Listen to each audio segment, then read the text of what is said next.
Friends, இது உன் தோழி. இன்றைக்கி நம்ம பார்க்க போகிறது பைத்தான் வெப் சீரிஸோட எபிசோட் நம்பர் 2. இந்த எபிசோட் நம்ம என்ன பற்றி பார்க்க போகிறோம்னா, பைத்தான் சாஃப்ட்வேரை எப்படி நம்ம சிஸ்டத்தில் இன்ஸ்டால் பண்ணலான்றதை பற்றி தான். ஸோ உங்களுக்கு அந்த இன்ஸ்டலேஷனோட டவுன்லோட் பார்த்திங்கன்னா டிஸ்கிரிப்ஷன் பாக்ஸில் இருக்குது, நீங்கள் டவுன்லோட் பண்ணிக்கலாம். நான் டவுன்லோட் பண்ணுறதுக்கு முன்னாடி 2 விஷயம் சொல்கிறேன், நோட் பண்ணிக்கோங்க.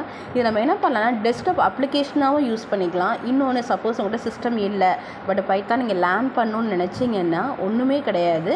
கூகுள் ப்ளே ஸ்டோர் போங்க, ப்ளே ஸ்டோரில் பைராய்டுன்னு இருக்குது. ஸோ நீங்கள் அந்த ஆப்பை இன்ஸ்டால் பண்ணி என்ன பண்ணலான்னா நீங்கள் பைத்தான் ப்ரோக்ராம்ஸை ஒர்க் அவுட் பண்ணி பார்த்துக்கலாம். இதுக்கு வந்து லேப்டாப்போ கம்ப்யூட்டர் தான் தேவைன்னு அவசியமே கிடையாதுங்க, ஸ்மார்ட் ஃபோனே போதும். ஸோ அந்த ஆப்புக்குரிய லிங்க்கும் டிஸ்கிரிப்ஷன் பாக்ஸில் இருக்குது. ஸோ தேவைன்னா நீங்கள் யூஸ் பண்ணிக்கலாம். வாங்க வீடியோக்குள்ளே போகலாம். ஸோ நீங்கள் ஃபஸ்ட்டு அந்த லிங்க்கை கிளிக் பண்ணுங்கள், உங்களுக்கு இந்த பேஜ் ஓப்பன் ஆகும். ஸோ இதில் டவுன்லோட் பைத்தான் 3.7.4 இருக்குது இல்லையா, அதை கிளிக் பண்ணுங்கள். ஸோ உங்களுக்கு இந்த மாதிரி பேஜ் ஓப்பன் ஆகும். ஸோ உங்களுக்கு அதாவது எந்த ட்ரைவில் இன்ஸ்டால் பண்ண நினைக்கிறீங்களோ அந்த ட்ரைவை நீங்கள் சூஸ் பண்ணிக்கலாம். டிஃபால்ட்டாக பார்த்தீங்கன்னா சி ட்ரைவில் தான் இருக்கும். ஸோ சி ட்ரைவே பெட்டர் தான். ஸோ இன்ஸ்டால் பண்ணிக்கோங்க. நெக்ஸ்ட்டு கொடுத்தீங்கன்னா ஆட்டோமேட்டிக்காக அது பாட்டுக்கு இன்ஸ்டால் ஆகும். ஸோ இன்ஸ்டால் பண்ண பின்னாடி நம்மளோட பைத்தான் ப்ரோக்ராமை எப்படி ஓப்பன் பண்ணணும்னு பார்க்கலாம்.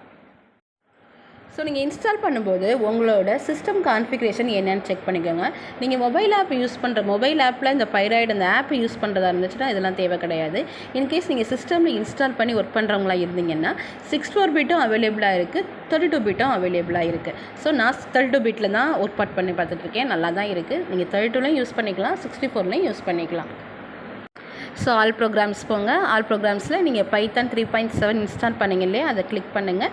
4 ஃபைல் வரும். அதில் ஃபஸ்ட்டு ஐடி இருக்குது பார்த்தீங்களா, அதை கிளிக் பண்ணுங்கள். ஸோ உங்களோட ஃபைல் பார்த்தீங்கன்னா அந்த ஐடி வந்து அந்த என்விரான்மெண்ட் இன்டிகிரேட்டட் டெவலப்மெண்ட் என்விரான்மெண்ட் ஐடியோட எக்ஸ்பென்ஷன். ஸோ இதை ஓப்பன் பண்ணுங்கள். ஒர்க்கிங் என்விரான்மெண்ட் இந்த மாதிரி தான் இருக்கும். நீங்கள் புதுசாக ஒரு ப்ரோக்ராம் டைப் பண்ணணுன்னா நம்ம எப்படி நார்மலாக ஃபைலில் போயிட்டு நியூ எடுப்போமோ அதே ஃபார்ம் தான், வேறு ஒன்றுமே கிடையாது. ஃபைலில் போய்க்கோங்க, நியூவை கிளிக் பண்ணுங்கள், ஓப்பன் ஆகும், எடிட்டர் ஓப்பன் ஆகும். ஸோ நம்ம எப்படி ஜாவாக்கு பார்த்திங்கன்னா ஜாவாவில் எடிட்டர் மோடும் இருக்கும், அது போக நம்ம நோட்பேடில் டைப் பண்ணி ரன் பண்ணுவோம். ஸோ அதே மாதிரி இங்கே என்ன பண்ணிக்கலாம்னா, இது ஓப்பன் சோர்ஸுன்றனால நம்ம லினக்ஸ் ஒர்க் பண்ணவங்களுக்கு இது ஆல்ரெடி புரியும்னு நினைக்கிறேன். அங்கே எடிட் யூஸ் பண்ணுவாங்க. ஸோ அதே மாதிரி பைத்தானில் பார்த்திங்கன்னா இங்கேயும் எடிட்டர் இருக்குது. ஸோ ஃபைலில் போய்ட்டு நீங்கள் நியூ ஃபைல் கிளிக் பண்ணிங்கன்னா உங்களுக்கு ஒரு எடிட்டர் மோடு ஓப்பன் ஆகும். ஸோ இப்போ நான் ஜஸ்ட் ஒரு சிம்பிள் ஒரு ஸ்டேட்மெண்ட், அதாவது ஹலோ வேர்ல்டு ப்ரோக்ராம் எப்படி ரன் பண்ணுன்றதை சொல்ல போகிறேன். பெரிய லெவலில் சொல்லலை, இன்னும் போக போக நம்ம கோடிங் வந்து எப்படி பண்ணலான்றதை நான் சொல்லித்தரேன்.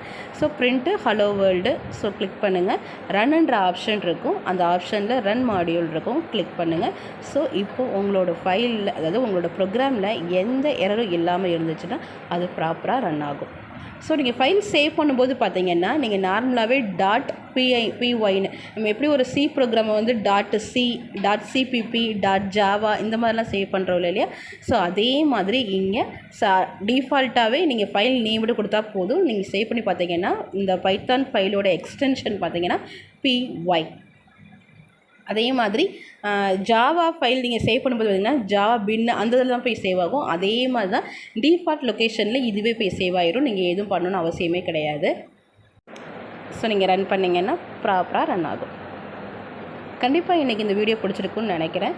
நெக்ஸ்ட் வீடியோவில் இன்னும் ஃபர்தராக கோடிங்ஸ் எப்படி நம்மளே ஓனாக எழுதலான்றதை பார்க்கலாம். தேங்க்யூ.